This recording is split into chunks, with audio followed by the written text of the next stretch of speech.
Você acha que você manda na sua empresa? Você acha que você controla a sua empresa? Queria contar uma história para você aqui de uma época do qual eu fui uma pessoa dentro do banco chamada de pessoa jurídica, que era um gerente de pessoa jurídica. Essa história, ela ilustra um pouco sobre você às vezes não tem controle de um negócio porque simplesmente você acha que está no controle, mas tome muito cuidado. A coisa pode estar acontecendo por baixo de todos os bastidores e você não está vendo. Então eu vou para essa história aqui. Ela é real, aconteceu comigo nesses quase 29 anos de mercado financeiro. Eu trabalhava numa empresa, essa empresa tinha o que eles chamam de gerente geral e tinha um substituto. E geralmente o substituto, eles são pessoas dos quais cuidam de pessoa jurídica. E aí, nessa regional que a gente trabalhava, tinham 30 agências. E dessas 30 agências, eu achava sensacional porque é o seguinte, todo mundo que era substituto das unidades eram pessoas jurídicas. E das 32 unidades, só tinha uma pessoa que não era substituta da unidade, que era eu. E aí, todas as reuniões de substitutos iam todas as pessoas jurídicas, exceto o Daniel, e da minha unidade, e uma pessoa que eles chamavam de alta renda. Imagina uma regional olhar para você e falar assim, pô, cara, todo mundo é pessoa jurídica, e só tem esse cara não vindo para cá. E aí, as pessoas olhavam para mim e falavam assim, cara, esse cara deve ser muito ruim, porque se todo mundo é igual, e ele não está ali no meio, pô, o que acontece? E meu gerente geral um dia me chamou para dar um feedback e chegou e falou que assim, cara, você tem que deixar de ser essa pessoa mesquinha, essa pessoa que só pensa em dinheiro, essa pessoa que só pensa em... Você tem que pensar em carreira e tudo mais. Eu pedi para ele 3 coisas. Vamos lá. Primeira coisa é de que eu pudesse dar a ele um feedback também, já que ele estava falando comigo, eu queria ter essa permissão de falar com ele. A segunda, que numa reunião no dia seguinte ele pudesse dar uma abertura para que eu pudesse falar sobre o que eu achava da nossa unidade. E terceiro, que ele colocasse quem ele achava como substituta para falar sobre como é que estava a unidade. E aí, como no dia seguinte aconteceu, ocorreu a nossa reunião diária. Nos bancos, muitas vezes, você vai ter dificuldade de falar com os gerentes antes das 10 horas, porque eles têm uma reunião que é de alinhamento. Essa reunião de alinhamento ela é sensacional, porque você acompanha diariamente o que está sendo feito na tua unidade para saber se você vai entregar ou não. Tá? Mais uma dica aí, porque que ninguém te atende antes das 10.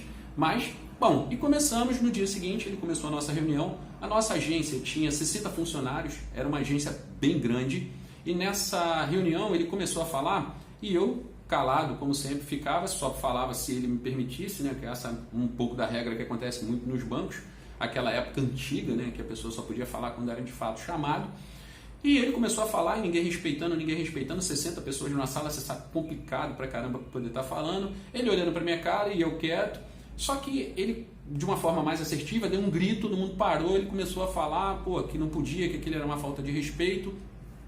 E pediu a nossa substituta para falar sobre a agência. Todo mundo teve muita dificuldade de entender porque ela, na sua, não sei, falta de conhecimento, falou as coisas dos quais tinha que falar e não sei se com tanta relevância quanto. E para surpresa dele, ele pediu que a palavra voltasse para mim. Ele falou, olha, cara, eu vou pedir o Daniel para falar um pouquinho sobre o que ele está achando. E para surpresa dele, toda a equipe parou de falar e foi prestar atenção no que eu ia dizer. E aí eu comecei a agradecer, porque o que eu fiz? Ao invés de fazer o meu trabalho, e eu confesso a você de que a pessoa geralmente, quando ela é estrategista, ela dificilmente faz trabalho manual, ela reflete sobre o que tem que fazer, e aí eu chegava para as pessoas, como eu não gostava muito de ficar preenchendo papel, eu via que a pessoa física tinha que abrir conta, eu abria a jurídica e entregava as pessoas físicas para ela, desde que ela preenchesse as papeladas todas para mim. E aí eu agradeci uma pessoa, fulano, queria te agradecer por isso, ciclano, queria te agradecer por aquilo. E eu fui agradecendo todo mundo porque eu pegava os clientes que ninguém queria dar atenção e distribuía para que essas pessoas que tinham dificuldade de bater a meta, batessem as metas dela e fizesse a minha carteira rentabilizar, porque o meu cliente ia ser atendido. Eu não conseguia. A minha carteira tinha 150 pessoas jurídicas para atender. Eu não conseguia dar atenção para 150 pessoas, mas eu conseguia dar tipo para 50 e as outras 100 eu consegui distribuir para 3 ou 4 pessoas dentro do banco, dos quais batiam as metas delas e me atendia. Eu consegui fazer com que a gente conseguisse ganhar premiações, nós conseguimos na agência ser a agência com maior rentabilidade no ramo de pessoa jurídica, e aí o meu gerente geral achava que quem mandava na agência era ele. Quando ele viu isso, eu pedi para ele, depois o feedback, a gente sentou e eu falei para ele assim, cara, você entendeu quem manda na agência? Só que você fez uma coisa comigo que eu te respeito e eu não vou tirar nunca o mérito.